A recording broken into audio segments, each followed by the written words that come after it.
up in the morning edition, the Prime Minister explains the process of the Freedom of Information Bill. The Compendium of Financial Services bills passed to prevent blacklisting. And The Great Gatsby is on the way. We have the latest installment.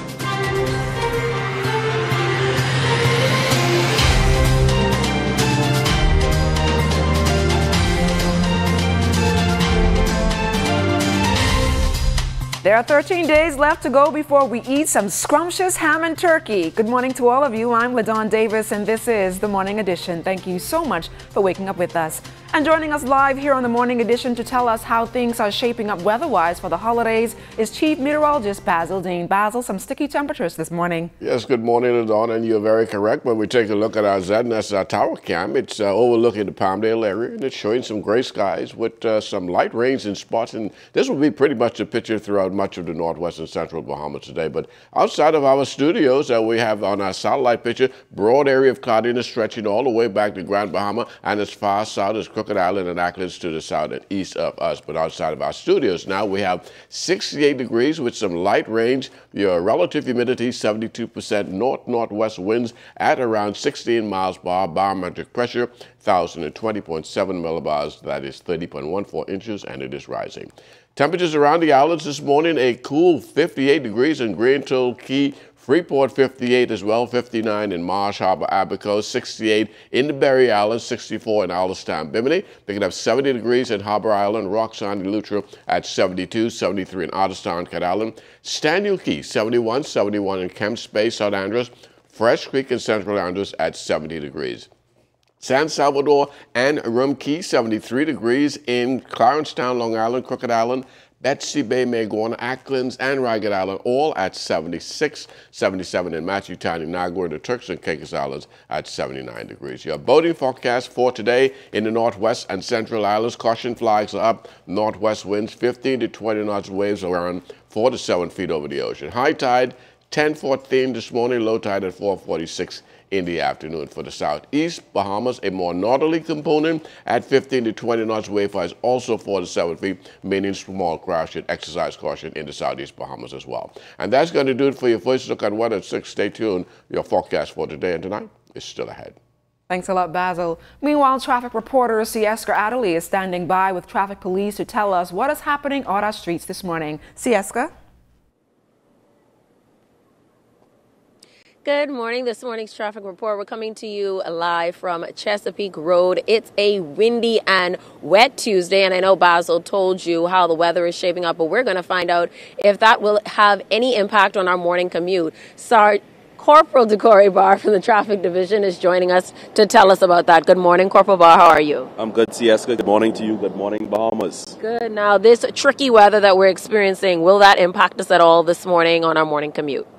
Well, our rainy days are never good days. We're going to have some slight showers, or we're going to have some slight showers which will cause persons to drive in a more cautious manner. I guess with being more cautious, they would tend to, or we'd hope that they'd want to slow down a bit, not only for their safety, but for other road users' safety. And with them slowing down, we anticipate that would cause somewhat of a traffic congestion. So if it becomes a heavy downpour, what should we be aware of in terms of potholes remaining on our lanes?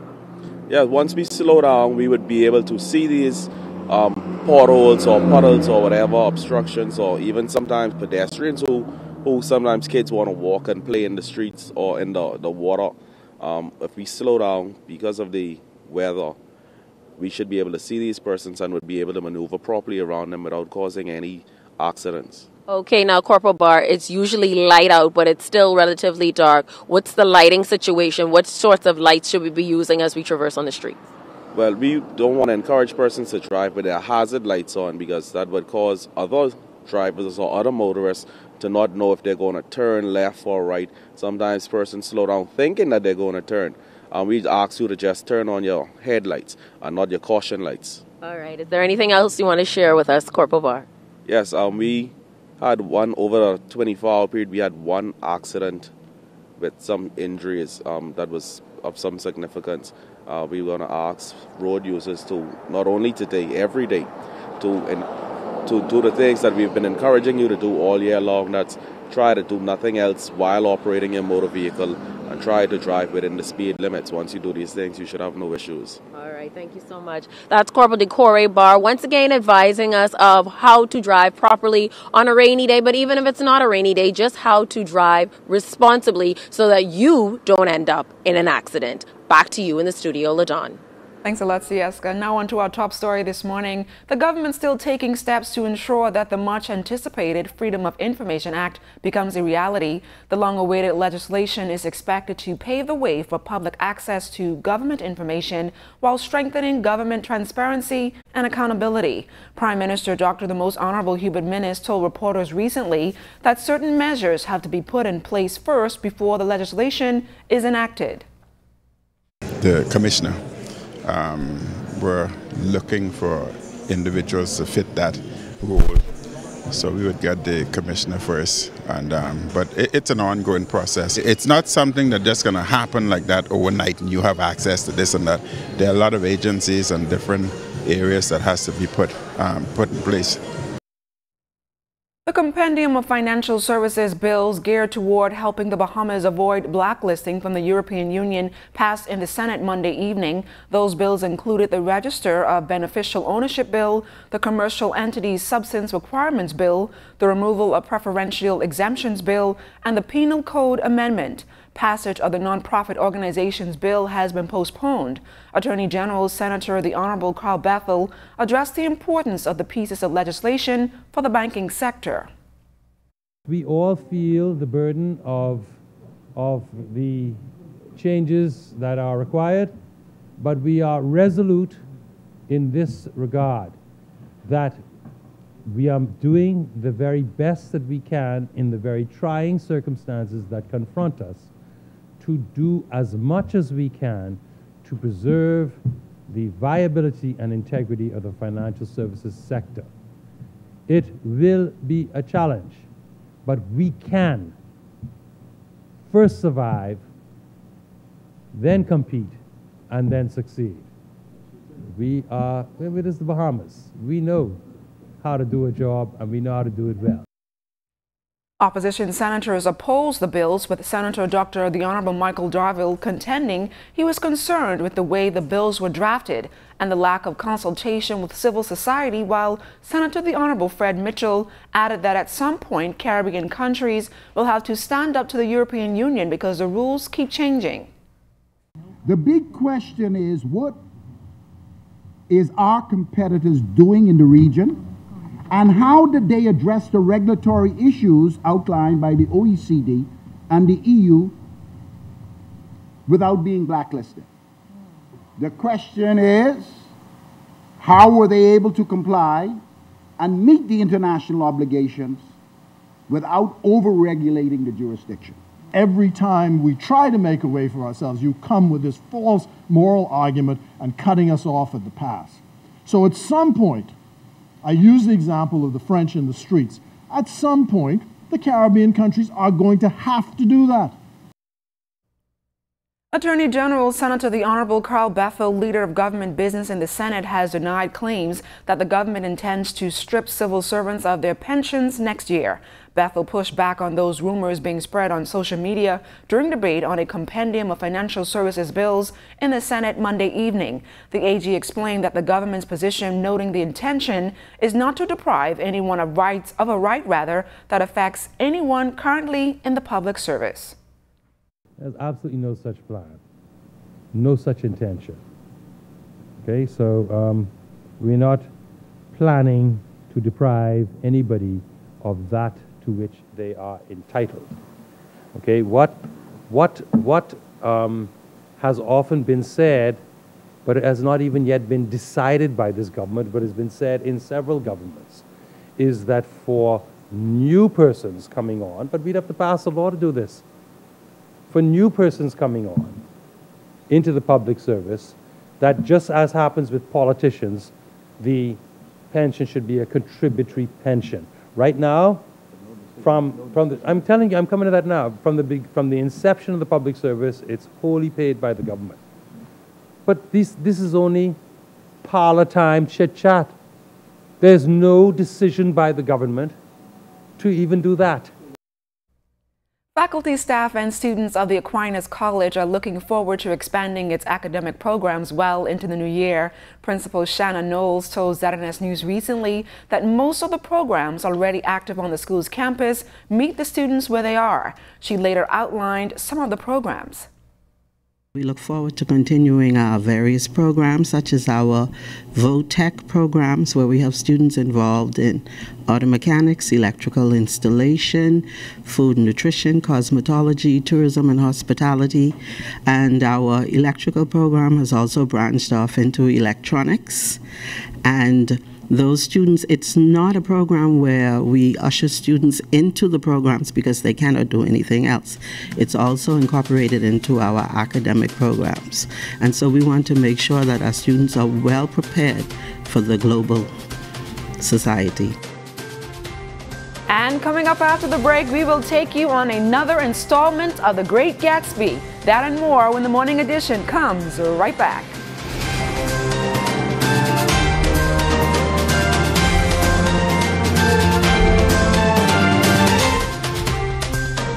Welcome back to the Morning Edition. As part of an annual Christmas tradition, Governor General Her Excellency Dame Marguerite Pendling hosted the Prime Minister and his cabinet to a Christmas luncheon at Government House on Monday. The annual event gives government leaders the opportunity to unify, but more importantly, reflect on the performance of the current year. Meanwhile, we are 13 days outside of Christmas Day and everyone is decorating trees and their homes. Sieska Adderley is in full Christmas spirit and she is standing by with Martha Wallace at Janae's to take a peek at their Christmas stock. Sieska? We're here at Janae's Uniform Center, and you may be wondering why we're at a uniform center when the Christmas holiday is coming up. But as you can see, they are also ready for Christmas. And so here to tell us about what they have and what made them decide to get into Christmas decor is the owner, Martha Wallace. Good morning, Ms. Wallace. How you doing? Good morning. Well, we're here doing the Christmas decorations around this time because we have the Uniform Center that we cater to the children.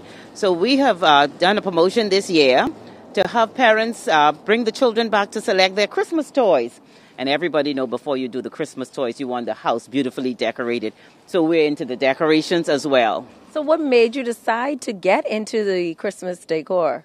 Well, we have a group of staff, dedicated staff, and they're very, very good. We don't like changing staff, and we know the expense you have to renting and everything. So we sort of like diversify into the Christmas decorations to help customers get those lovely gifts, the decorations at very low, affordable prices. You can find them all here at Janae's. And everything is so lovely, but what would you say are your top picks, or what do you find customers really coming in for? Well, they love this turquoise and blue tree here, but you know, a lot of people are still traditional. And we have decorated this tree, the orange one and green, over 7 times. They're diversifying now. They're not just sticking with the traditional colors, but they're diversifying into tropical colors. So how does it really get you festive and in the spirit of Christmas to see your home decorated, to see your lawn decorated? It's a joy. Christmas is a joyous time of year. And when you can feel it, you have the decorations, it brings that feeling down even more. Okay, and the children. Perfect. Yeah, and so you have lots to offer right up until the 25th even, right? Right up to the 25th. All right. Yes. And what are your operating hours for people to come down and check out all these goodies that are behind us? Well, we're open from 8:30 until 6, and we have a special coming up until we'll be open until 7. Sounds good. It's a 5-day of give back.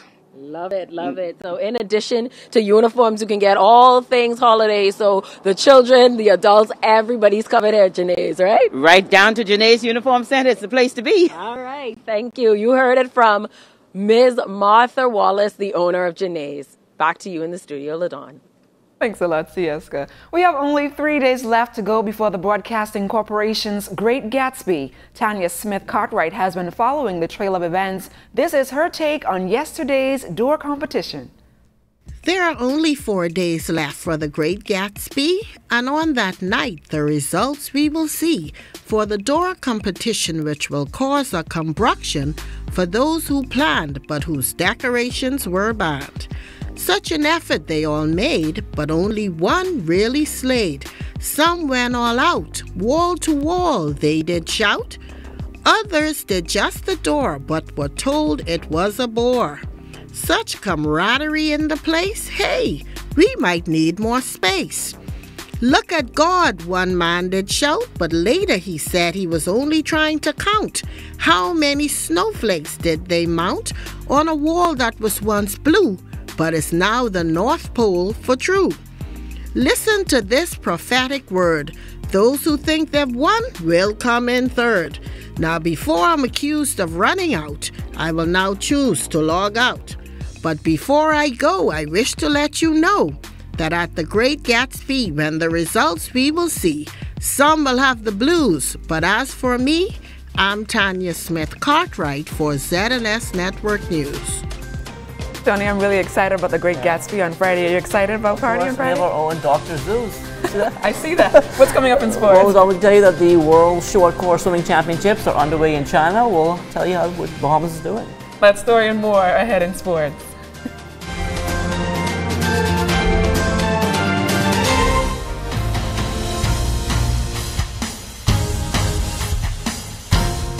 Welcome to sports, everybody. The FINA Short Course World Swimming Championships getting underway last night in China. 4 Bahamians taking part. Victoria Russell, the only one in competition during the opening session. She was in Heat 3, Lane 7 of the women's 50-meter breaststroke prelims. Russell would touch the wall 5th in 32.94 seconds. That placed her 34th overall in a field of 55 competitors.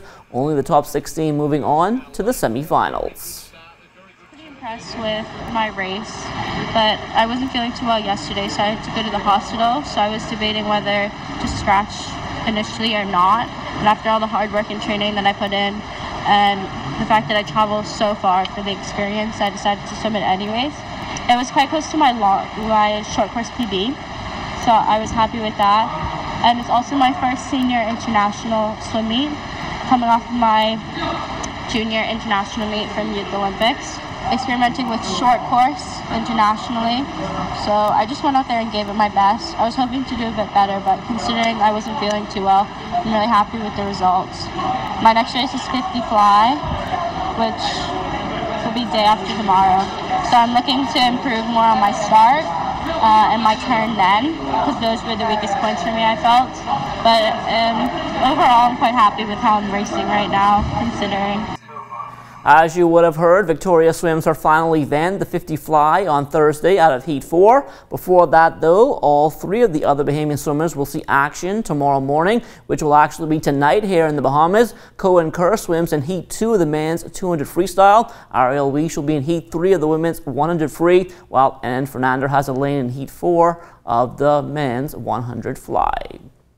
From the NBA last night, DeAndre Ayton and the Phoenix Suns back on the hardwood at home against the Los Angeles Clippers. This one needed overtime to decide a winner, but when the final buzzer sounded, the Suns would come out on the losing end once again, 123-119. DeAndre 9 of 14 from the field, 2 of 4 at the line. He tallied another double-double, 20 points and 12 rebounds. He also added 3 assists and 3 blocks in just under 28 minutes on court.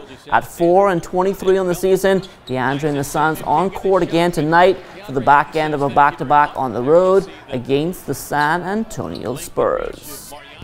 The news much better last night for Buddy Hield and the Sacramento Kings. The Kings overcame a 13-point third-quarter deficit, won easily on the road against the Chicago Bulls 108-89. Buddy 5 of 11 from the field, 4 of 9 from behind the three-point arc. He had 14 points, 4 rebounds, 4 assists, and a steal in 33.5 minutes on court. The Kings now 2 games above 500 at 14-12. They finished up their 4-game road trip at 3-1 and return home tomorrow night against the Minnesota Timberwolves.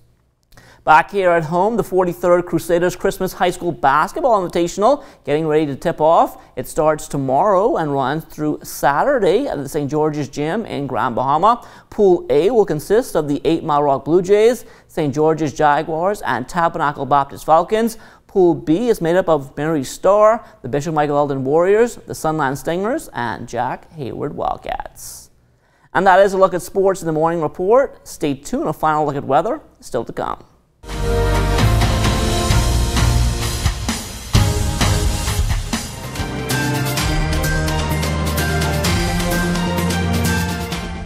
In our final look at what our ZNS Tower Cam capturing the western district of the island, showing cloudy skies, and that's pretty much what you're going to get for the balance of the day. And why is that going to happen? As we take you to our satellite picture, you can see broad area of cloudiness associated with those two frontal boundaries which have put through. The first one now in the southeast Bahamas, the second one in the central Bahamas, all pushing towards the south and east. But that cloud mass stretching all the way back to Grand Bahama, meaning cloudy skies right through tomorrow.